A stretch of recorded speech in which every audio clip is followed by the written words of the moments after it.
যারা স্বর্গগত তারা এখনো জানে।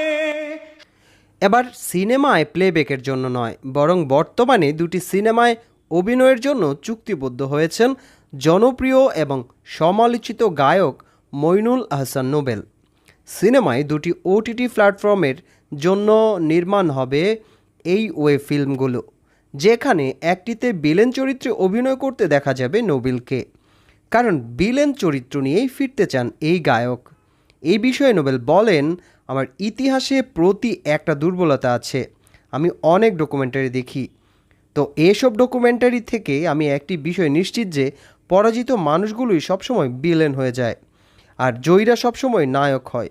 সেই জায়গা থেকে আমার ভিলেন চরিত্রের প্রতি আলাদা ভালো লাগা রয়েছে, তাই নতুন একটি সিনেমায় চুক্তিবদ্ধ হয়েছি যেখানে দর্শক আমাকে ভিলেন রূপে দেখবে। তো প্রিয় দর্শক, নোবেলের এই ভিলেন রূপী চরিত্র দেখার জন্য আপনি প্রস্তুত কিনা কমেন্টে জানাতে কিন্তু ভুলবেন না। সেই সাথে আমাদের পেজ এবং চ্যানেলটি সাবস্ক্রাইব করতে ভুলবেন না।